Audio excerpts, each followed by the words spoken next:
पण लोकांच्या हाताखाली काम करायला मला अजिबात आवडत नाही. पण तुम्ही आता म्हणता डेअरी मिल्क हा एवढा मोठा ब्रँड आहे, त्या ब्रँडचं आता खाली काम करायला तुम्हाला का नाही आवडलं? हॉटेल हा एक असा व्यवसाय आहे, सगळ्यांना वाटतं हे सोपं आहे, पण ते म्हणतात ना स्वतः मेल्याशिवाय स्वर्ग दिसत नाही. त्यामुळे सगळ्यात महत्त्वाची गोष्ट आहे, आपले पाय कधी पण जमिनीवर पाहिजे. म्हणजे आजच्या चालू ह्याच्यामध्ये कसं आहे की ह्याची त्याची माणसं पूर्ण खूप चालली.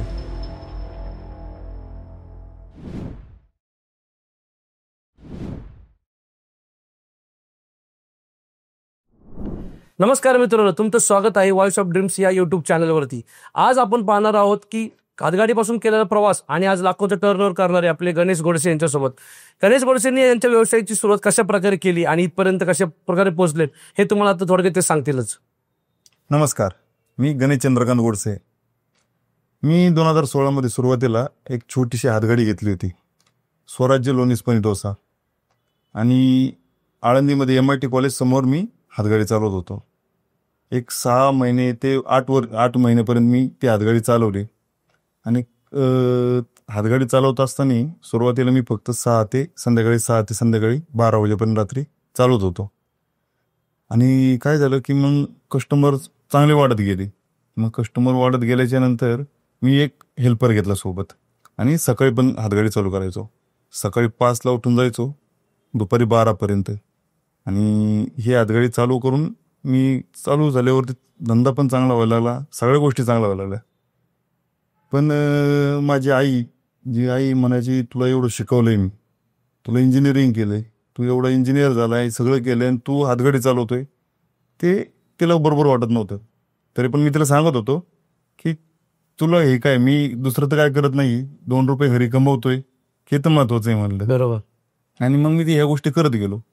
पण ती प्रत्येक वेळेला मला तेच म्हणायची. पण मला त्यावेळेस असं वाटायचं की MIT कॉलेजमध्ये इंजिनियर आहे आणि मी पण इंजिनियर. मी सगळ्यांना हक्काने सांगायचो मी इंजिनियर आहे स्वतः, आणि मी आता हातगाडी चालवतोय. अशा टाईपमध्ये मी ती हातगाडी जवळजवळ 8 महिने चालवली. तुम्हाला असं कधी वाटलं नाही का की MIT कॉलेजच्या समोरच, इंजिनिअरिंग कॉलेज समोरच मी हातगाडी चालवतोय, मग तुम्हाला असं कधी वेळ वाटलं नाही का चालवताना? नाही, काहीच नाही वाटलं मला, कारण मला आवडत होती पहिल्यापासून. सुरुवातीला मी स्वतः हाताने केलं, 3 ते 4 महिने मी स्वतःने हाताने केलं.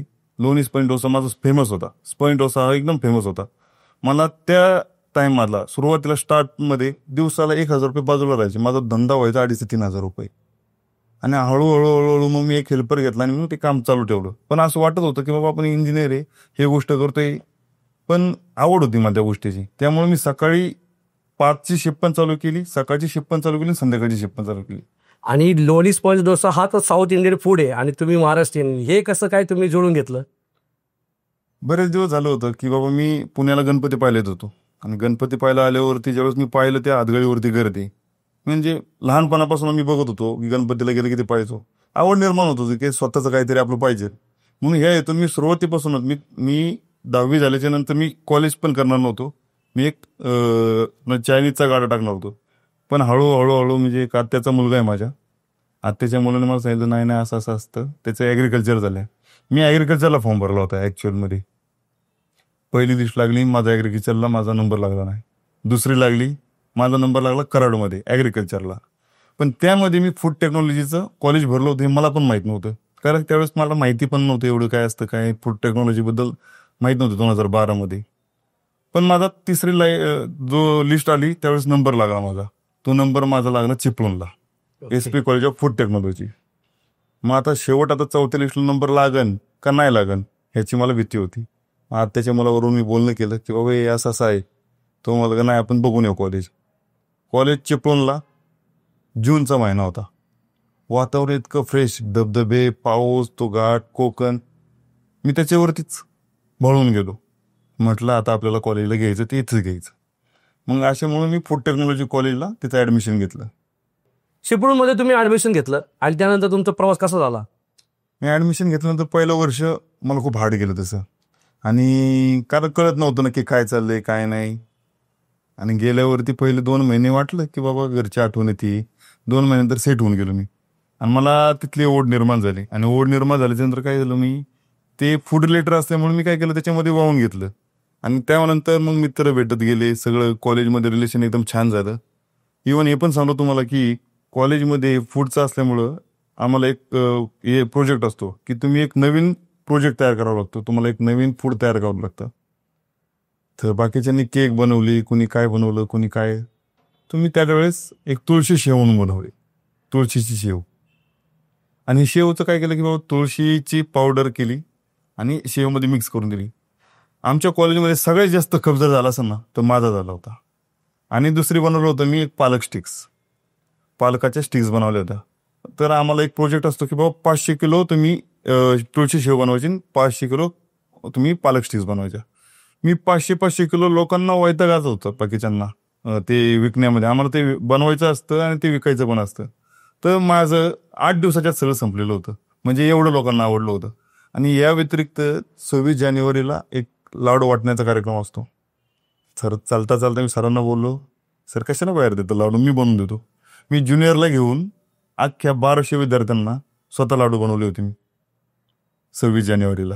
म्हणजे एक अशी आवड, लाज नाही मला वाटत नव्हती कोणत्या गोष्टीची, काय नाही काय नाही. मी स्वतः ज्युनियर मुलं घेतली, 5-10-12 मुलं घेतली होती आणि लाडू बनवले. आणि ते लाडू मी 26 जानेवारीला पूर्ण कॉलेजला वाटले. आणि त्यांनी जे मला पैसे दिले त्या पैशात मी सगळ्या ज्युनियरला देऊन त्यांना पार्टी करायला सांगितली. आणि आज तुम्ही ती तुळशी शेव बनवता का, घरच्यांना खाऊ घालता, कधी असं काय ट्राय केलंय कधी? नाही, आता परत नाही केलं ते. म्हणजे ते केलं त्यानंतर ते तिथं विकल्यानंतर परत मी जे इकडं बिझनेसला लागलो त्यावेळेसच लागलो. पण तुम्ही आता जसं सांगितलं पालक स्टिक आणि शेव, तुळशी शेव तुम्ही बनवली, तर तुम्हाला कधी वाटलं नाही का की तुमच्या आत्ताचे जे ग्राहक आहेत त्यांना तुळशीची जी शेव आहे त्याची टेस्ट द्यायला पाहिजे आणि पालकची स्टिक? कारण की आम्ही खूप सारे पदार्थांची नावं ऐकली, पण तुळशी शेव हे पहिल्यांदाच नाव ऐकतोय मी. आणि मला असं वाटतं की काहीतरी युनिक फूड असेल. तर तुम्ही आता असं काही प्लॅन केलंय की तुमच्या या ग्राहकांना आता तुम्ही तुळशी शेव देऊ शकता? काय झालं, आता पूर्णपणे वे चेंज झालाय माझा, की मी पूर्ण हॉटेल इंडस्ट्रीमध्ये उतरल्यामुळं ह्या गोष्टीमध्ये मी लक्ष दिलं नाही. त्यामुळे मी पूर्णपणे आता हॉटेलमध्ये वाहून घेतलेले मला. आज तुम्हाला असं कुठला पदार्थ आहे का की तुमच्या खवय्यांना तुम्हाला असं वाटतं की तो नक्कीच टेस्ट केला पाहिजे, तो व्हेज असू द्यात किंवा नॉन व्हेज असू द्या लवर, की त्यांनी तो टेस्ट केला पाहिजे, असं कोणता पदार्थ तुमच्या हॉटेलमध्ये तो मिळतो आणि तो तुम्ही सर्रास लोकांना देत असता? एक माझ्याकडे ना एक मसाला भाकरी म्हणून पदार्थ आहे. काय रे, जुनी लोक जी गरीब होते, परिस्थिती गरीब असल्या कारणाने भाजी करायला टाइम नव्हता किंवा काय कालवण बनवायला टाइम होता. कालवण म्हणजे जुन्या टाइममध्ये लोक भाजीला कालवण म्हणायचे. आता भाजी हे नाव पडलं. त्यावेळेस काय करायचे लोक, आपले तेल आणि आपली मिरची भाजीला टिकून खायचे. मग मी हा विचार करतो, मी पण भरपूर वेळा खाल्लेलं आहे वैयक्तिक, मला ते अजून पण खूप आवडतं. मग मी हा विचार केला की बाबा हीच जर भाजी तेल आणि मिरची भाजी भाकरीला लावून दिल्यावर काय होईल. मग मी हीच गोष्ट तयार केली की बाबा आपण गावाकडे जी मिरची आणि भाकर खातो त्याच्यामध्ये मी काय केलं, गावरान तुपामध्ये आपली मिरची बनवली. आणि आज पिझ्झाचा ट्रेंड आहे. मग मी हीच गोष्ट लक्षात ठेवून काय केलं, भाकरीला मस्तपैकी तेल आणि मिरची लावून त्यावरती सलाड वगैरे टाकून एक मसाला भाकरी म्हणून तयार केली. आणि ही मसाला भाकरी लोकांना इतकी आवडली, ती व्हेज पण आणि नॉन व्हेज पण दोन्ही लोक खूप आवडीने खातात. आणि त्याची किंमत पण खूप जास्त नाही. पण तुम्ही ही मसाले भाकरी ज्यावेळेस तुमच्या पहिल्या क्लायंटला ज्यावेळेस खाऊ घातली, त्याचं रिएक्शन काय होतं? सगळ्यात महत्वाचं, लोकांना आत्ता पण विचारलं ना मसाला भाकरी देऊ का, तर लोक म्हणतात मसाला पापड ऐकले, मसाला भाकरी पहिल्यांदा ऐकली. पण ज्यावेळेस ते खातात तर ते 100% मसाला भाकरी खायला पण रिटर्न 5-5, 10-10 किलोमीटरवरून येतात. पण असं कोणता ग्राहक आहे की तुमच्याकडं तो वारंवार फक्त आणि फक्त मसाला भाकरी खायसाठी येतो, असं का कोण आहे का? असे भरपूर ग्राहक आहेत. आम्हाला मसाला भाकरी खाण्यासाठी भरपूर लोक येतात. काही काही फक्त आणि फक्त मसाला भाकरी खातात आणि जाताना मसाला घेऊन जातात. कितीतरी लोकांनी मला विचारलं की रेसिपी द्या किंवा काय, आम्ही त्यांना मसाला देतो, 100% मसाला पाहिजे तेवढा घेऊन जा म्हणतो, पण आम्ही ती रेसिपी सांगत नाही. कारण काय माहिती की ही युनिक रेसिपी. अर्थात ही तुमची रेसिपी सिक्रेट असल्यामुळे तो मसाले भाकरीचा ट्रेंड तुम्ही चालू ठेवलाय. जर तुम्ही रेसिपी दिली तर कदाचित त्या गोष्टी लोकांपर्यंत नाही पोहोचणार. पण एक असा कुठला किस्सा आहे का की त्या मसाले भाकरीमुळं तुम्हाला एक नवीन ओळख मिळाली, असं काय आहे का?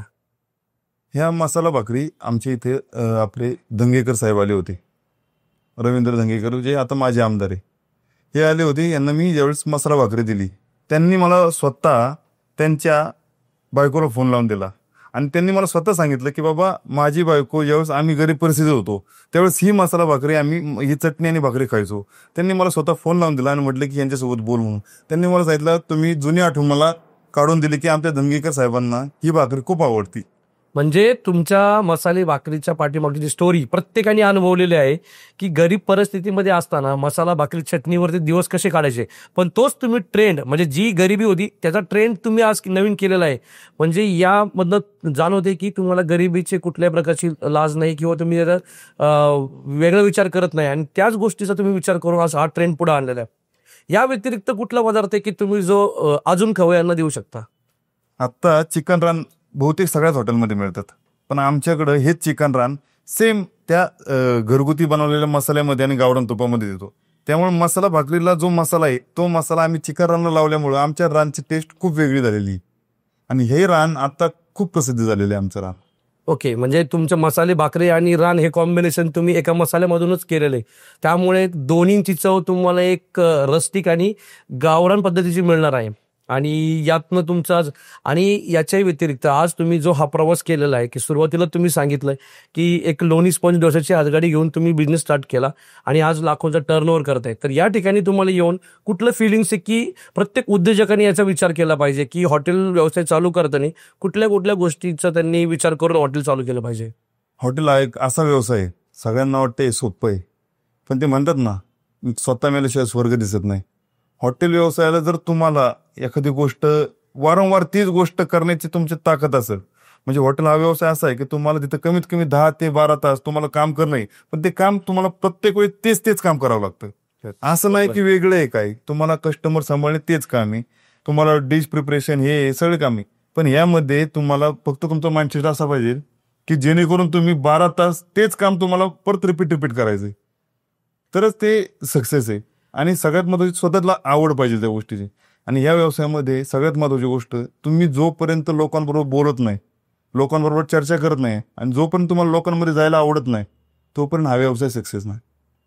तुम्हाला लोकांमध्ये किती बोलावं वाटतं, किती तुम्ही जेवढं बोलसाल, जेवढं त्यांची समजूत काढसाल, की जेवढं तुम्ही त्यांना तुमच्या पदार्थाबद्दल सांगसाल किंवा तुमची ती टेस्ट देसाल, फक्त पदार्थ चांगला देणे, टेस्ट चांगली देणे यावरती ग्राहक नाही. तुमच्या वागण्यावरती खूप डिपेंड आहे की तुमचा धंदा वाढतो किती, कमी होतो किती, तुमच्या वागण्यावरती डिपेंड आहे. आज तुमचे एवढे 2 मोठे हॉटेल आहेत आणि ते हॉटेल सांभाळण्यासाठी तुम्हाला तर वैयक्तिक खूप कष्ट करावं लागते. इव्हन त्याचबरोबर तुम्ही तुमचा स्टाफ जो आहे तो किती लोकांचा आहे आणि त्यांना कसं मॅनेज करताय? कारण की आता कसं झालंय की खूप सारे हॉटेल्स आहेत आणि प्रत्येक जण हॉटेलमध्येच उतरतोय आणि हॉटेल इंडस्ट्रीमध्ये आल्यानंतर प्रत्येक ठिकाणी एक हेल्पर पाहिजे, एक शेफ पाहिजे, एक मेन शेफ पाहिजे, अशा प्रकारच्या खूप साऱ्या गोष्टी असतात. आणि यामधून तुम्ही कशा प्रकारे मॅनेज करता आणि कशा प्रकारे तुमचं हे हॉटेल सक्सेसफुली रन करताय? आत्ता आपले दोन्ही हॉटेल म्हणून एक 40 ते 50 लोकांचा स्टाफ आहे.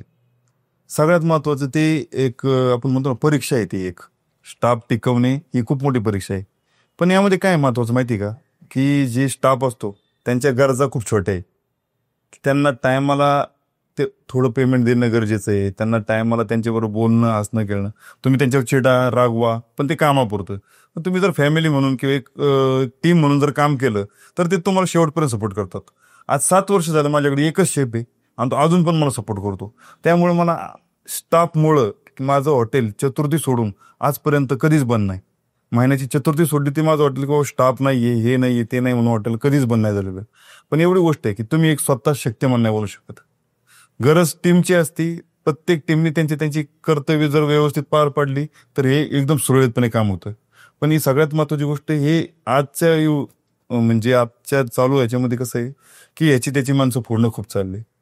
पण आपण जर त्यांच्या जबाबदाऱ्या, त्यांचे कर्तव्य, त्यांना जे गोष्टी लागतात, त्यांना त्यांची जे गरज आहे ते वेळोच्या वेळी पूर्ण केलं ना, तर ते पण आपल्याला साथ सोडणार नाही. आणि तुम्हाला आता जसं तुम्ही आता बोलून दाखवलं की स्टाफ फोडण्याचा प्रकार खूप चालू आहे, असा अनुभव तुमच्यासाठी वैयक्तिक कधी आलाय का? भरपूर वेळा.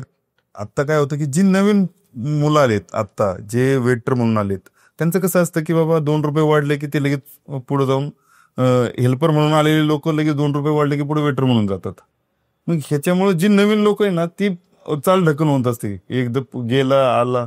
पण महत्वाचं कसं असतं, ज्यावेळेस तुमचं रिलेशन तयार होतं ना, तर एक माणूस तुमच्याकडे 8-8, 9-9 वर्ष, माझ्याकडे आत्ता पण माझे कमीत कमी हॉटेल चालू झाल्यापासून आतापर्यंत कमीत कमी 12 लोक अशी आहे की ते अजून पण माझ्या जवळच आहे. कारण त्यांच्यावर आपलं जे रिलेशन आपण वाढवलंय, जे त्यांना त्यांच्या गरजा पुरवल्यात किंवा त्यांनी माझ्याबरोबर जी मला असं नाही की बाबा मीच त्यांच्या गरजा पुरतो, तेही माझ्यासाठी खूप महत्वाचे आहेत. आजच्या मध्ये. म्हणजे तुमचं आणि तुमच्या स्टाफचं एक असं रिलेशन झालेलं आहे की ते कधी जॉब सोडून जाणारही नाही, आणि जरी सोडायचा विचार आला तर पहिले तुमच्याशी बोलतील की सर माझी ही अडचण आहे, तुम्ही ती अडचण पूर्ण करताय. म्हणजे तुम्हाला प्रॉपर मॅनेजमेंट कळालं की आपल्या स्टाफला. पण तुम्ही एक पाहत असाल, आज तुमच्या सभोवताली खूप सारे हॉटेल्स आहेत, आणि त्या हॉटेल्समध्ये काय होते की हॉटेल बंद पडतात, 1 वर्ष 2 वर्ष किंवा 6 महिन्याने हॉटेल बंद पडते.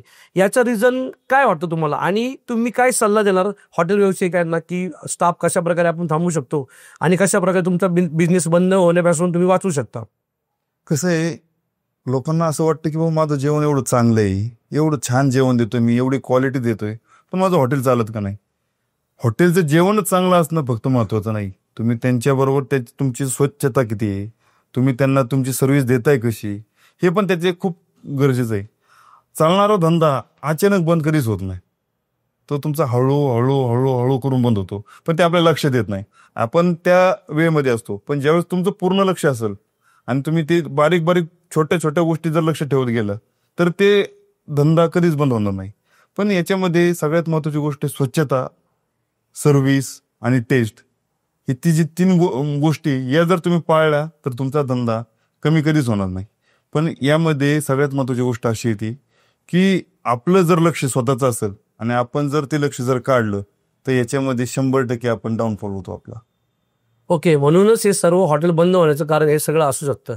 तर आता असा कुठला तुमचा अनुभव आहे का की कुठला तरी ग्राहक तुमच्याकडे आलाय आणि त्यांनी कंप्लेंट केली आहे की तुमची ही सर्व्हिस किंवा तुमचं हे फूड आवडलं नाही, आणि ती गोष्ट तुमच्या मनात लागली आणि तुम्ही त्याला पूर्णपणे अवॉइड केला आणि त्याचं ठरवलं की परत ही चूक आमच्याकडनं असं होणार नाही, असं कुठला किस्सा आहे का तुम्हाला? 5-6 दिवसापूर्वी काय झालं, आता पाऊस खूप चालू आहे आणि भाकरी बनवायला लेट झालं कारण ती लाकडं वगैरे भिजलेली असतात.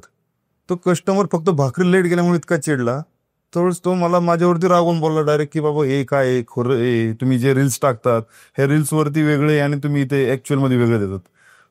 पण त्यावेळेस माझ्या मनाला इतकं फील झालं की बाबा हे जर तो असं बोलत असेल तर मग आपण काहीतरी चुकतोय. मी त्यांना सगळ्या गोष्टी समजून सांगितल्या आणि त्या दिवशी मी एक पण केला की काही होऊ दे, काही झालं तरी चालेल. मग काही झालं तरी चालेल, म्हणजे आपली जी भाकरी आहे ती समजा कस्टमर नाही आले तर थोडी वाया गेली तरी चालेल, पण ती टायमात तयार झालीच पाहिजे, जेवण टायमामध्ये तयार झालंच पाहिजे आणि स्टाफने ते टायमामध्ये दिलं पाहिजे. कधी कधी असं पण होतं की जास्त ऑर्डर आल्यावरती एखादी ऑर्डर पेंडिंगला चुकून राहून जाते आणि ती आपल्या सर्व्हिस पर्यंत थंड होऊन जाते. त्यामुळे बारीक बारीक बारीक इतक्या गोष्टी आहे ना. लोकांना काय वाटतं हॉटेल धंदा आहे, हॉटेल धंदा असा आहे की बाबा चला आपल्याकडे आहे पैसे आपण टाकून देऊ हॉटेल धंदा करू आपण हॉटेल धंदा, हे चुकीचं आहे. हॉटेल धंदा टाकल्यावरतीच कळतं की हॉटेल धंदा काय आहे. इथं बारीक बारीक गोष्ट आहे, सगळ्यांचाच नोकर बनावं लागतो हॉटेल धंद्यामध्ये. आपल्याला आपल्या नोकराचा नोकर जर बनवू आपण त्यावेळेस हॉटेल धंदा आहे. आणि फक्त कामगारांच्या जेव्हा जर धंदा करायचा असेल तर हा धंदा सक्सेस नाही. म्हणजे तुम्हाला त्या ग्राहकामुळे एक चूक लक्षात आली की आयुष्यामध्ये किती अडचण आली तरी आपल्याला फूड हे वेळेवरती प्रोव्हाइड करायचं आहे, जेणेकरून आपलं कस्टमर आणि आपलं क्लायंट हे खुश राहील. आणि यामुळेच काय होईल की फुटफॉल तुमच्या हॉटेलला चांगला वाढेल. मित्रांनो, जर तुम्हाला तुमच्या क्लायंटचं म्हणजे फुटफॉल वाढवायचं असेल, कस्टमर वाढवायचं असेल, तर तुम्हाला जसे गणेश सर सांगता येते त्याप्रमाणे तुम्हाला सर्व्हिस प्रोव्हाइड करायला लागेल आणि वेळेवरती. हो, कधी वेळ होऊ शकतो डिश बनवायला किंवा कुठल्याही प्रिपरेशनला वेळ लागतो, पण तरीही आपण आपल्या क्लायंटसोबत कसं बोललं पाहिजे हे गणेश सरांकडे आपण शिकलं पाहिजे. मित्रांनो, यामुळेच त्यांनी हातगाडीपासून तो जो लाखोंचा टर्नओव्हर आहे हा प्रवास त्यांनी साध्य केलाय. याच्यामध्ये जिद्द आणि चिकाटीचा बरोबर त्यांनी एक मेहनत स्वतः घेतली की त्यांचा कामगार नसेल, स्टाफ नसेल, तर स्वतः त्यांनी मेहनत केलेली आहे, स्वतः कटिंग केली. आज तुम्ही त्यांची रील पाहू शकता, त्या रीलमध्ये स्वतः ते मेहनत करतात, हॉटेलमध्ये प्रिपरेशन स्वतः करतात, ते भाजी स्वतः बनवतात. त्यांना असं कुठलाही पदार्थ नाही हॉटेलमधला की त्यांना तो बनवता येत नाही. आणि असं कुठला पदार्थ आहे का की तुम्हाला असं वाटतं की तुम्ही बनवू शकत नाही हॉटेलमध्ये? असं सर, मी इंडियन मध्ये सगळं काम करू शकतो पण चायनीज मध्ये थोडा आपला हात कमी, जे आहे ती गोष्ट खरी सांगितलं. बेसिकली ते पुणेकर असल्यामुळे त्यांना चायनीजचं जास्त हे नाहीये.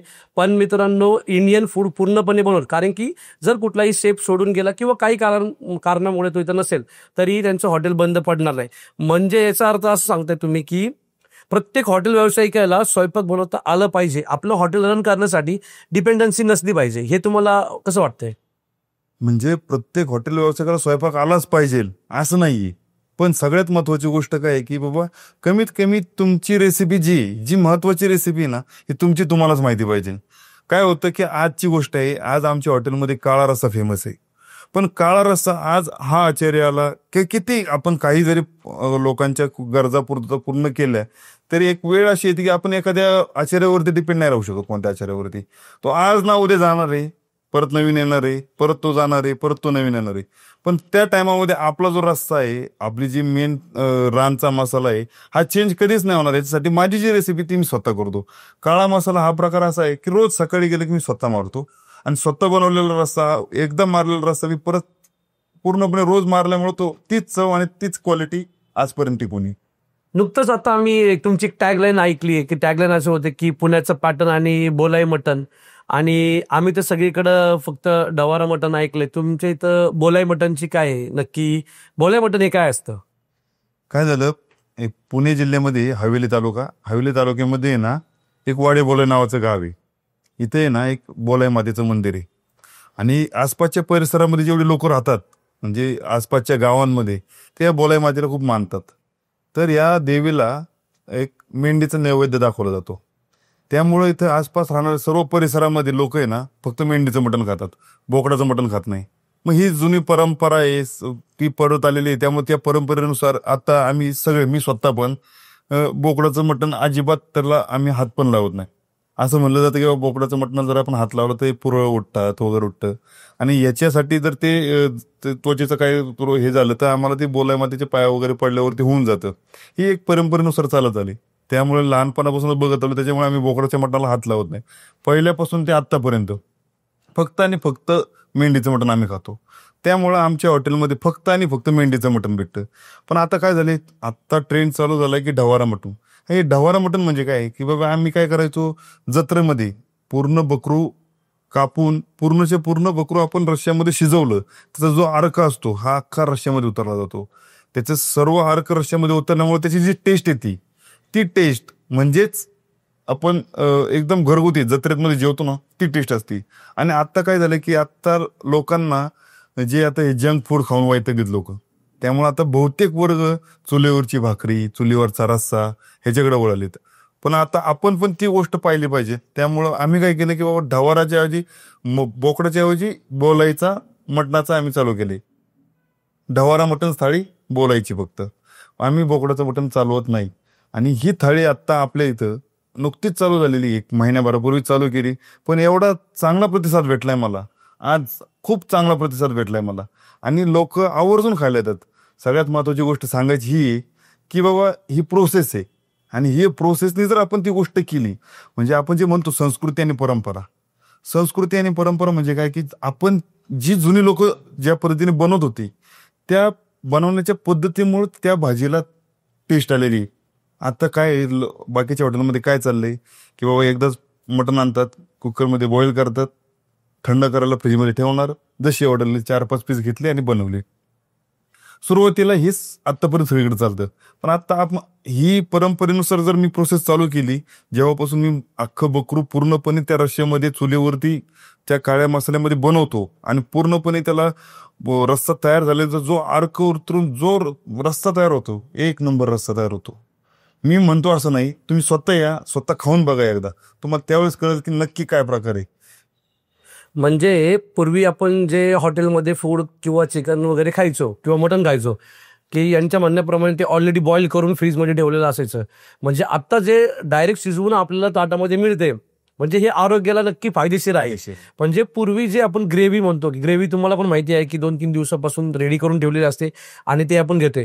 पण आता प्रत्येकाला पाहिजे असतं की चुलीवरचं मटण, चुलीवरची भाकरी हे सगळ्यांना आवडते. आणि तुम्ही आता पुण्यातल्या खास लोकांसाठी ही थाळी बनवली आहे की पुण्याचं एक पॅटर्न आणि बोलाई मटण. टॅगलाईनच एवढी भारी वाटतेय तर कदाचित की मला असं वाटतं की तोंडाला पाणी सुटले. नक्की तुमची थाळी चांगली असेल. आणि तुम्ही लोकांना काय अप्रोच करता की कशा प्रकारे त्यांना सांगतील की तुमची मटण थाळी खायला येण्यासाठी त्यांना काय सांगू शकता की तुम्ही कशा प्रकारे तुमची थाळी आहे आणि त्यात तुम्ही काय काय प्रोव्हाइड करता? आत्ता काय झालंय की ट्रेंड आलेला आहे की ढवार मटण थाळीचा ट्रेंड आलाय. ह्या ट्रेंडला बघून आम्ही काय केलं की बाबा आम्ही पण तेच करतोय, पण आम्ही बोलायचं करतोय आणि हे आम्ही सगळ्या लोकांपर्यंत पोहोचवलं, ह्या रील्सच्या माध्यमातून वगैरे पोहोचवलं.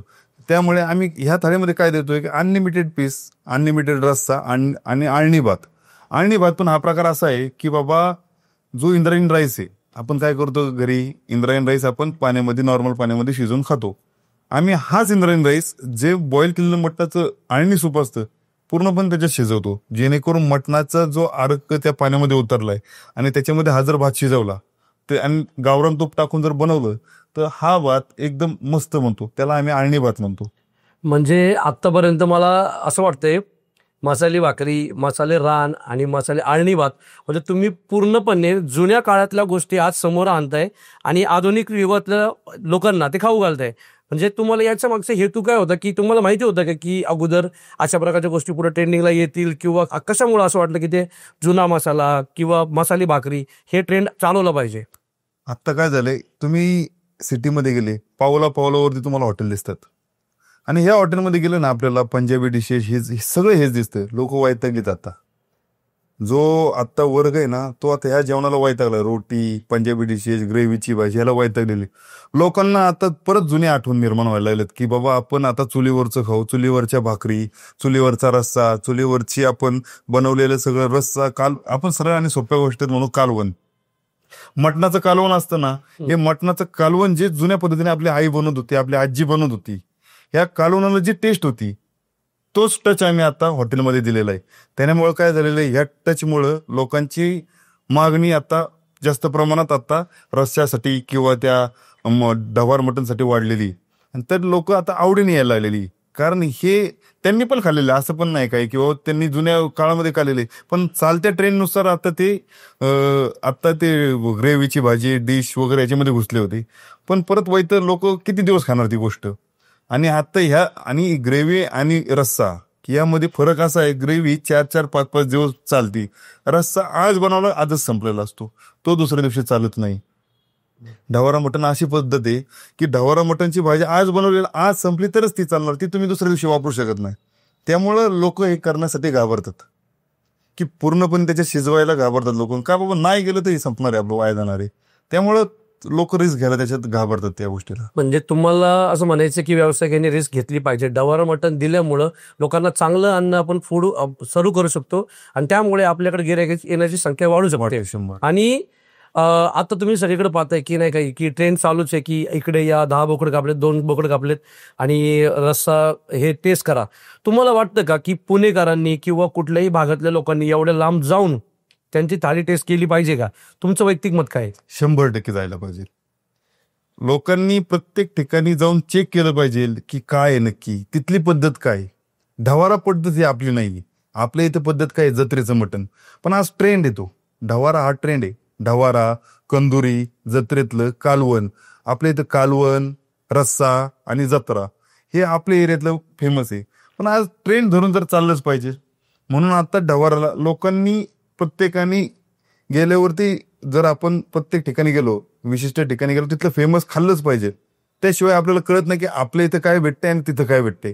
त्यामुळे लोकांनी सगळ्यांनी प्रतिसाद दिलाच पाहिजे, लांब गेलंच पाहिजे, खाल्लंच पाहिजे ती गोष्ट. आणि तुम्ही आता पाहिलं असेल, ऐकलं पण असेल की एक असे व्यावसायिक आहे, त्यांनी आता एक गाडी घेतली. तर व्यावसायिक फक्त मटण थाळी विकून तुम्ही एवढी मोठी गाडी घेऊ शकता का? आणि आपले कमेंटमध्ये लोक गेस करतील की कुठल्या हॉटेल व्यावसायिकाने ते गाडी घेतलेली, ती लोकांची ड्रीम कार असते आणि त्याला बेसिकली आपल्या भाषेमध्ये त्याला हत्ती असं म्हणतात. पण खरंच पॉसिबल आहे का 250 रुपयामध्ये आणि 300 रुपयाच्या थाळीमध्ये तुम्ही चिकन रस्सा विकून एक ती गाडी खरेदी करू शकता का? नाही, 100% पॉसिबल ही गोष्ट. पण या गोष्टीला एक वेळ जाऊन द्यायला लागतो.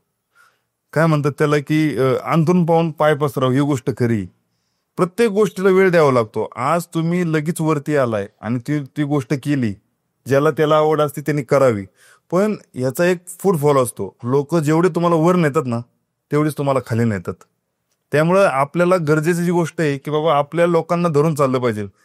आज लोकांची गरज काय आहे की बाबा लोकांनी येऊन खाल्लं पाहिजे. ज्यावेळेस तुमचं क्वांटिटीमध्ये जातं त्यावेळेसच तुम्हाला फायदा होतो. पण जर क्वांटिटी कमी गेली की तो फायदा कमी होतो. पण मला सगळ्यात महत्त्वाची गोष्ट ही म्हणायची की ज्यावेळेस लोक आपल्याला डोक्यावर चढवतात त्याच डबल स्पीडनी लोक आपल्याला खाली टाकतात. त्यामुळे सगळ्यात महत्त्वाची गोष्ट आहे, आपले पाय कधी पण जमिनीवर पाहिजे. आणि आता सध्या काय होते की ना, काही असे रील यायला लागलेत की तिथं सर्व्हिस वेळेवर मिळत नाहीये. आणि मी तर नुकतंच एक परवा रील बघितलं की कांदा द्यायला एवढा वेळ असतो का, अशा छोट्या मोठ्या गोष्टींमुळं असे रील बनवतात. तर काय प्रॉब्लेम असू शकतो अशा गोष्टींचा? काय आहे, आता लोकांचा येण्याचा जो वेग वाढलाय रील्स पाहून वगैरे, त्यावेळेस नेमकं मालकाला पण अंदाज लागत नाही की बाबा नक्की येणार किती लोक आहे, खाणार किती लोक आहे किंवा काय किती, हे लोकांना अंदाज लागत नाही. त्यामुळे काय होते, अंदाज न लागल्यामुळे ही थोडी सर्व्हिसमध्ये प्रॉब्लेम येऊ शकतो. आणि दुसरी गोष्ट असं आहे की बाबा हजार लोक आहेत, हजार लोकांच्या हजार चव आहे. त्याच्यामुळे काय होतं, कोणाला ग्रेव्हीच आवडतं, कोणाला कमी तिखट आवडतं, कोणाला काय आवडतं. पण याचा इश्यू चुकीच्या मार्गाने व्हायला लागला. त्याच्यामुळे काय होतंय की बाबा हा प्रॉब्लेम यायला लागला. आणि काही काही गोष्टी लोक मुद्दामून एखाद्याला डिमोटिवेट करायचं असेल त्यावेळेस ह्या गोष्टी मुद्दामून पण करतात, की जेणेकरून बाबा तो डिमोटिवेट झाला पाहिजे, त्याचा फुटफॉल कमी झाला पाहिजे. अशी पण करणारे लोक यामध्ये भरपूर आहेत, की चांगलं असून पण वाईट म्हणणं आज चालू आहे. आणि तुम्ही सुद्धा एक हॉटेल व्यावसायिक आहे आणि तुम्ही त्यांची बाजू मांडताय असं वाटतंय या वाक्यातनं. तर काय वाटतं तुम्हाला की तुम्ही त्यांची बाजू का मांडताय? हॉटेल व्यावसायिक आहे साहेब, तो गरिबीतून वर आलेला माणूस आहे, सो कष्टातून आलेला माणूस आहे. आणि त्याला आपण साथ देणं गरजेचं आहे. असं नाही की तो खूप मोठा आहे किंवा काय केलंय, तो स्वतः गरिबीतून आलाय. तुम्ही त्याच्या रील्स जर पाहिल्यात ते एकदम साध्या साध्या माणूस आहे. तो एकदम स्वतः बनवतो. ज्या दिवशी तो नाहीये त्या दिवशी तो हॉटेल बंद ठेवतो. ती एक गोष्ट मला हसण्यासारखी असते की तो इव्हन त्यांच्या लोकांना सांगतो, म्हणजे ग्राहकांना सांगतो की मी गुरुवार दिनांक आज हॉटेल बंद आहे. तर यांनी कधी कधी ट्रोल पण होतो. पण त्याच्याबद्दल एक असं वाटतं की तो ग्राहकांच्या येण्या जाण्याचा किंवा याचा विचार करतो की कोणी येऊन एवढ्या लांब नाराज होऊ नये. पण खूप सारे लोक त्याला ट्रोल करतात. ते कसं गरजेचं आहे ना, कारण तो दुर्गम भागातला आहे सध्या. त्यामुळे तिथील लोक लांबून लांबून यायला लागलेली, याच्या व्हिडिओ पाहून लोक लांबून लांबून यायला लागलेली. तर लोकांची गैरसोय नाही व्हावी म्हणून तो त्याचा प्रामाणिक प्रयत्न आहे. तो त्याचा प्रामाणिक प्रयत्न करतोय. त्यातून चांगलं घेणारे चांगलं घेतात, वाईट घेणारे वाईट घेतात. त्याच्यामुळे आता जे आपली श्रोते त्यांना आपण काहीच करू शकत नाही. आणि याच्यातनं तुम्हाला काय वाटतं, ज्याप्रमाणे त्यांनी त्यांच्या व्यवसायामध्ये एवढं प्रगती केलेली आहे, दुर्गम भाग आहे तुम्ही जसं म्हटलं, त्याप्रमाणे ते हायवेपासून आतमध्ये गावात आहे, तरी त्यांचा बिझनेस होतो. आणि जे आज आउटलेट आहेत चांगल्या ठिकाणी आहे, PCMC पुण्यामध्ये चांगले आउटलेट त्यांचे वर्क करतात, पण तरी चालत नाही. याचं काय कारण असू शकतं? आता सर फक्त दिखावा, खूप मोठेपणा, याची लोकांना काही घेणं देणं नाही. सध्या तुम्ही त्यांना देताय काय, त्यांचं सॅटिस्फॅक्शन होतंय का खाण्यामध्ये? म्हणजे आता तुम्ही बघितलं की लोक इंटेरियरला लाखोनी खर्च करत आहे, बरोबर. आणि त्याच कंपॅरिझन मध्ये त्यांचं एक पत्र्याच्या भागामध्ये किंवा शेडमध्ये, ओपन शेडमध्ये बिझनेस आहे. म्हणजे त्यांनी एक गोष्ट दाखवली आपल्याला की इंटेरियर महत्वाचं नाही, की तुमच्या फूडची क्वालिटी महत्वाची, तुमची टेस्ट महत्वाची आहे. म्हणजे प्रेक्षकांना तुम्ही हे समजू शकता की आपल्याला हॉटेलचं इंटेरियर महत्वाचं नाहीये, तर आपल्याला चव महत्वाची. कारण की लोक हे जेवण्यासाठी येतात, तुमचं इंटेरियर पाहण्यासाठी नाही. तुम्ही या बिझनेसचं नाव सुगंधा ठेवलंय, याच्या मागे काही स्टोरी आहे का, की असंच विचार केला की सुगंधा ठेवायचं? काय झालं, माझे वडील, मी एक 2 ते 3 वर्षाचा होतो त्यावेळेस माझे वडील एक्सपायर झाले. वडिलांचं नाव होतं चंद्रकांत आणि माझी आजी होती सुगंधाबाई म्हणून. ते दोघंही एक्सपायर झाल्यानंतर आम्ही ज्यावेळेस घर बांधलं 2012ला, त्यावेळेस एक सुगंधाबाईचं सू घेतलं होतं आणि चंद्रकांत कांत म्हणून असं सुकांत म्हणून हॉटेल आम्ही आमच्या घराला नाव दिलं होतं. मग तिथून पुढे तेच फॉरवर्ड केलं मी माझ्या हॉटेलला वगैरे, तेच नाव देत गेलो. ओके. म्हणजे आजी आणि वडिलांच्या म्हणजे आपण म्हणतो ना, त्यांच्या आठवणींसाठी तुम्ही घराला नाव दिलं आणि तुम्हाला त्या ठिकाणी पॉझिटिव्हिटी आली आणि तुम्ही ते हॉटेलला नाव दिलं. आज तुमचे किती हॉटेल्स आहेत? आता दुसरं हॉटेल, 2 ब्रांच फ्रँचायसीज झाले माझ्या आता. एक सोळवला आहे आळंदी मरकड रोडला आणि एक चरवलीला आहे तामानी चौकामध्ये. ओके. आणि आता फ्युचरमध्ये तुम्हाला जर कोणी व्यावसायिक तुमच्याकडे आले की तुम्ही आम्हाला हॉटेलची फ्रँचायझी देता का, तर तुमचं काय प्लॅन आहे फ्युचरमध्ये? असं देण्याची इच्छा आहे की फक्त सगळंच डेव्हलप करणार आहात? नाही, देण्याची इच्छा आहे ना आता. ओके. त्याचं काय रिझन आहे? म्हणजे आता फ्रँचायझी बिझनेस म्हणले की लोकांना फक्त पैसे कमवणं असतं, की फ्रँचायझी दिली आणि पैसे घेतले हा मोठो आहे, की फक्त का तुमचं सुकांत हॉटेल हे जनजनतेपर्यंत पोहोचलं पाहिजे, असं काय वाटतंय? याच्यामध्ये महत्वाची गोष्ट अशी आहे की माझं जे सुकांत हॉटेल आहे हे हॉटेल लोकांपर्यंत पोहोचलं पाहिजे. आणि माझी जी चव आहे, माझ्या हॉटेलला, प्रत्येक हॉटेलची चव वेगळी, माझ्या हॉटेलची चव लोकांपर्यंत पोहोचली पाहिजे आणि ती लोकांना आवडली पाहिजे. हे हेतून फक्त आम्ही समोर लोकांची सेवा करायची, आपल्याला ग्राहकांच्या सेवेसाठी मी आता तयार आहे. मित्रांनो, यांचं जे गाव आहे सोळगाव हे आळंदी जवळ आहे आणि त्याच्यामुळं त्यांची म्हणजे पहिल्यापासून सांप्रदायिक लोकांसोबत कनेक्ट असल्यामुळे त्यांना सेवा करणं हे आवडतं. आणि त्यांचं फ्रँचायझी देण्याचं कारण जे आहे की त्यांना ते सेवेसाठी द्यायचं आहे. तर यातनं जे काही कमर्शियल असतील ते त्यांच्या पद्धतीने ते बघतील. परंतु आता जसं सुकांताचं तुमचं 1 किंवा 2 फ्रँचाईज झाले आणि तुम्ही सक्सेसफुली रन करताय, याच्यामध्ये तुम्हाला कोणी कोणी सपोर्ट केलाय? यामध्ये सगळ्यात महत्त्वाचा सपोर्ट असतो फॅमिलीचा. माझी आई, माझी बायको आणि माझे 2 भाऊ यांनी मला भरपूर सपोर्ट केला. एक माणूस जिद्दीने काम करू शकतो, पण एक माणूस स्वतः हिमतीने नाही काम करू शकतो. त्यामुळे फॅमिली सपोर्ट गरजेचा आहे. काही जरी म्हटलं ना तर या गोष्टी स्वतः काम करून किंवा मागून पाठिंबा देऊन गरजेच्या असतात. म्हणजे तुमच्या फॅमिलीने तुम्हाला हिंमत जी दिली आणि त्या जिद्दीतून तुम्ही आता हे हॉटेल उभं केलं आणि तुमचं नावच सुकांत असल्यामुळं आजी आणि वडिलांचा आशीर्वाद तुमच्यासोबत कायमस्वरूपी आहे. आणि तुमच्या भागातील काही लोकांचा तुम्हाला अजून सपोर्ट मिळाला का? फक्त फॅमिली तर इम्पॉर्टंट आहेच, पण त्याचप्रमाणे तुम्हाला दुसरं कोणी सपोर्ट केला का या बिझनेससाठी? नाही, माझे मित्र आहे, जे माझे मित्र सगळे वयाने मोठे आहेत, हे एक सपोर्टेड आहे आम्हाला खूप. माझा जो ग्रुप आहे त्या ग्रुपमध्ये आमचे 2-3-4-5 लोक असतील, ते खूप सपोर्टेड आहे. माझ्या प्रत्येक चांगल्या काळात पण माझ्या बरोबर होते, वाईट काळात पण माझ्या बरोबर होते आता. त्यामुळे त्यांच्या सपोर्टमुळेच मी आता समोर हळूहळू वर चालू. कारण सुरुवातीला आमच्याजवळ काहीच नव्हतं. माझ्याजवळ सुरुवातीला वडील एक्सपायर झाले, 2-3 वर्षाचा होतो. तिथून पुढे मी शिक्षणाला जे बाहेर गेलो, 2016ला मी ग्रॅज्युएशन कंप्लीट करूनच गावात आलो.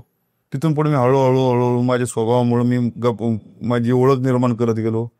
मग हळूहळू मी सुरुवातीला कॉलेज पास आउट झाल्याच्या नंतर मला जॉब पण भेटला होता. मी एक ज्युनियर एक्झिक्युटिव्ह म्हणून डेअरी मिल्क कंपनीमध्ये कामाला होतो. 6 महिने जॉब केला मी, पण लोकांच्या हाताखाली काम करायला मला अजिबात आवडत नाही. पण तुम्ही आता म्हणता डेअरी मिल्क हा एवढा मोठा ब्रँड आहे, त्या ब्रँडच्या आता खाली काम करायला तुम्हाला का नाही आवडलं? कारण की लोकांचं स्वप्न असतं ब्रँडेड कंपनीमध्ये काम करणं, नामांकित कंपन्यांमध्ये काम करणं, आणि त्या ठिकाणी तुम्ही सिनियर एक्झिक्युटिव्ह असताना सुद्धा तो जॉब सोडलाय आणि त्यानंतर तुम्ही तुमची डोशाची गाडी चालू केली. याच्या मागचं मला कळलं नाही की ब्रँडेड कंपनीसाठी तर आपण मेहनत करतो की आम्हाला जॉब चांगला मिळाला पाहिजे, आणि तो सोडून तुम्ही हा कसं काय? ह्यामध्ये काय सर, मी माझा आत्याचा मुलगा आहे. त्याला पहिल्यापासून आहे ना बिझनेस करायचा होता, पण तो जॉब करत होता. मी बरेच दिवस म्हणजे शिक्षणासाठी मी पहिल्यापासून 1ली ते 7वी आत्याच्या इथं राहत होतो. तर इथे राहिल्यामुळेच माझ्यामध्ये भरपूर बदल झाले. गावाकडे जर राहिलो असतो मी तर माझ्यात एवढे बदल झाले नसते. मी फक्त आत्याकडे राहिल्यामुळे, शहरात राहिल्यामुळे माझ्यात भरपूर बदल झाले. कारण सपोर्ट फक्त तेच होते. एक माझी आत्या, मामा होते आणि माझे चुलते होते, तेही एक्सपायर झाले आता. पण त्यांच्या सपोर्टमुळेच मी एवढा मोठा झालो. मी तिथं ज्यावेळेस होतो त्यावेळेस मी स्वतः डोळ्यांनी पाहिलं माझ्या आत्याच्या मुलाला बिझनेस करायचा होता, पण फक्त जॉबला लागल्यामुळे बाबा नको. आज आपण जर जॉबमधून माघार घेतली तर जे चाललंय ते आपली जी चालू घडी विस्कळेल, हे मी वारंवार बघत होतो. मग हे बघत असताना मी 6 महिने जॉब ज्यावेळेस केला त्यावेळेस मी एकच विचार केला, जर मी याच्यात अडकून गेलो, मी यांच्या हाताखाली काम करत राहिलो तर आयुष्यभर मी त्यांच्या हाताखालीच काम करत राहणार, मी स्वतःचं काहीच करू शकणार नाही. त्यामुळे मी म्हटलं काही होऊ दे, काही झालं तरी मी माझा बिझनेसच करणार, मग ते हातगाडी का असाना. मी ज्यावेळेस माझं तिथं 6 महिन्यांनी थांबलो, त्या पेमेंट घेऊन मी त्या टायमाला 2016मध्ये अवघे 20,000 रुपये खर्च करून हातगाडी आणली होती आणि एक छोटा ग्राइंडर आणि त्याचा डोसा आणला होता. डोस्याचा एक तवा आणला होता. एवढ्यावरती मी फक्त 25,000मध्ये धंदा चालू केला होता. त्यावेळेस मला वाटलं नव्हतं की बाबा माझा धंदा खूप चालेल किंवा नाही चालेल, हा विचार नव्हता, पण करणं गरजेचं होतं. आणि मी तो चालू केल्यानंतर मी खरंच खूप चांगला चालायला लागला. त्यावेळेस मी सकाळी 5 वाजल्यापासून ते संध्याकाळी 12 वाजेपर्यंत मी चालत होतो. रोजचे 1,000 रुपये तर डॉट मला बाजूला पडले. फक्त एवढंच झालं की बाबा आई वडील सगळे, म्हणजे आई चुलते यांनी मला हे म्हणले की बाबा तू एवढं शिकवलं, तुला एवढं वाढवलं, एवढा खर्च केला, तू हे काय करतोय. मग सोळगावामध्ये 10 गुंठ्यामध्ये मी एक छोटंसं हॉटेल चालू केलं. आणि हे हॉटेल चालू करत असताना सुरुवातीला थोडं त्रास झाला, पण एकदा चालू झाल्यावरती मग चुलत्यांनी आणि 2 भावांनी खूप सपोर्ट केला. मग ते हॉटेल हळूहळू खूप छान चाललं. 2016, 17, 18 म्हणजे एकदम ग्रीप पकडली. पण जसं 2019मध्ये कोविड आल्यानंतर जी परिस्थिती पाहिली भयानक होती. त्यावेळेस माणूस मीच काय तसं अख्खं जग मागं आलं होतं. त्याच्यामुळे एवढं सगळ्यांनीच ताण घेतलं. मी पण म्हटलं चालतं, जे सगळ्यांसोबतच चालले, आपण काही वेगळं नाही व्हायच्या बरोबर. मग मी हळूहळू ते विचार केला. पण मग त्यावेळेस असा विचार केला की बाबा बस आता हे छोटे हॉटेल बघू, एकदा हरूस पुरुष डाव खेळला मी जीवनाशी, काय होऊ दे म्हणलं, एकदाच मोठं करू. म्हणून मी कोविड जसा संपला तसं मी टोटल 1 एकर घेतलं. 1 एकरामध्ये कार्यालय केलं आणि एक मोठं रेस्टॉरंट बनवलं. पण ते त्या हॉटेलमुळं मी खूप म्हणजे माझी म्हणजे मला माहिती पण भरपूर भेटली, शिकायला पण भरपूर भेटलं आणि मला कस्टमर पण चांगले जुळवता आले. मग असं करत करत करत मी 2025 मध्ये चरवली ठिकाणी एक 25 गुंठ्यामध्ये माझं आता दुसरं हॉटेल चालू केलेलं आहे. मला एक प्रश्न विचारायचा आहे की तुम्हाला या व्यवसायामध्ये खूप साऱ्या अडचणी येतात आणि त्या अडचणी येताना तुम्हाला पत्नीची साथ कशी लाभते? जशी फॅमिलीची साथ भेटली तशी एक जीवनसाथी आहे. हिने पण मला भरपूर साथ दिली. सगळ्यात महत्वाची गोष्ट सांगायची काय गेली की बाबा मला टाइम द्यायला खूप कमी आहे. मी घरी टाइम खूप कमी देतो कारण मी पूर्णपणे अडकून जातो. रात्री 12 वाजतील 1 वाजतील माहित नाही, पण त्या काळामध्ये ती मला सपोर्ट करते आणि तिचा सपोर्ट खूप महत्वाचा आहे माझ्यासाठी. म्हणजे प्रत्येक व्यावसायिकाने एक गोष्ट लक्षात ठेवा, व्यवसाय करताना फक्त स्वतः जो व्यवसाय करतो त्यालाही धावपळ नाहीये, त्याच्या फॅमिलीला पण धावपळ आहे. कारण की आपला नवरा किंवा आपला मुलगा, आपला भाऊ हा कंटिन्यू बिझनेसमध्ये बिझी आहे. त्याच्या अब्सेन्समध्ये आपण घरामध्ये होणारे प्रोग्राम खूपदा असं होत असेल की तुम्हाला खूप प्रोग्रामला जाता येत नसेल, पॉसिबल होत नसेल, वेळ काढत नसेल. मग त्यावेळेतनं तुम्ही एक हॉटेल व्यवसाय एवढा चालवताय चांगला, एक जिद्दी माणूसच करू शकतो. आणि जे हॉटेल चालवतात मित्रांनो, हे जिद्दी माणसाचंच काम आहे. कारण की त्याच्यासोबत त्याची फॅमिली सपोर्ट करते, त्याला दुसरं कोणीही सपोर्ट करू शकत नाही. आता अजून एक याच्यामध्ये एक प्रश्न असा आहे, एवढं सगळं तुम्ही थकता जाता घरी आणि घरी गेल्यानंतर तुम्हाला असं वाटतं ना की आपल्या आईशी बोलावं, बायकोशी बोलावं, भावाशी बोलावं, चुलत्याशी बोलावं. हे बोलल्यानंतर तुम्हाला फ्रेश वाटतं की याच्यापेक्षा वेगळं अजून काय आहे? नाही नाही, मी किती दमलेलो असू दे किंवा काय असू दे, पण मी घरी गेलो माझ्या मुलाबरोबर खेळायला बसलो ना, रात्री 2 वाजेपर्यंत आम्ही, आता तो 3 ते 3.5 वर्षाचा आहे, पण 3.5 आम्ही असला सुद्धा 3.5 वर्षाचा आहे तो. आणि घरी गेल्यावरती तो त्याच्याबरोबर घालवलेला वेळ जो तासभर असतो ना, तो माझ्या दिवसभराचा पूर्ण थकवा निघून जातो माझा. कारण तेवढं एक क्षण असा आहे की मला माझं ना टेन्शन येतं, ना विचार येतात काही, ना काय होतंय. मला फक्त आणि फक्त पूर्णपणे रिलीज फील होतं त्याच्याबरोबर खेळल्यावरती. म्हणजे इनडायरेक्टली यांचं असं म्हणणं आहे की जर तुम्हाला आयुष्यामध्ये कुठलं टेन्शन आलं किंवा तुम्ही कुठला व्यवसाय करताय, तुम्हाला निगेटिव्ह फील होत असेल, तर आपल्या फॅमिलीशी आणि आपल्या लहान मुलांशी नक्की बोला. आजच्या या पॉडकास्टमध्ये तुम्ही नवउद्योजकांना काय सल्ला देऊ इच्छिता आणि नवउद्योजकांनी कशा प्रकारे व्यवसायात आलं पाहिजे? बघा मित्रांनो, तुम्हाला खरं सांगतो, वयवर्ष 20 ते 30 हे असं वय आहे की त्याच्यात तुम्ही डेअरिंग करू शकता आणि या डेअरिंगच्या वयातच तुम्ही काहीतरी केलं पाहिजे. आणि मराठी उद्योजकांना सांगतो तुम्ही 100% रिस्क घ्या. असं तुम्ही जर व्यवसाय केला तर 100% तुम्हाला प्रॉब्लेम तर नक्कीच येणार आहे. कोणताच व्यवसाय असं नाही की प्रॉब्लेम येत नाही, पण तुमचा सपोर्ट, फॅमिली सपोर्ट, मित्रांचा सपोर्ट किंवा कोणता सपोर्टनुसार तुम्ही उभे राहिलात, एकदा जर तुम्ही ठाम उभे राहिलात ना, तर तुम्ही कधीच अपयश होणार नाही, तुम्ही नक्की यश मिळवसाल. पण तुम्ही 100% तुम्हाला सांगतो की तुम्ही व्यवसायात नक्की उतरा. आज आपलं मराठी उद्योजक व्यवसायात कमी आणि नोकरीला जास्त जातात. लोकांच्या इथं काम करण्यापेक्षा स्वतःचा एक धंदा असू द्या आणि स्वतःचा धंदा करण्याची ताकद ठेवा, तुमच्यात तुम्ही यश नक्की मिळवसाल. आणि या पॉडकास्टच्या माध्यमातून एक गोष्ट समोर आली आहे की नवउद्योजक येतीलच, कारण की त्यांना पण इच्छा आहे की श्रीमंत व्हायला पाहिजे, प्रत्येकाची अपेक्षा आहे.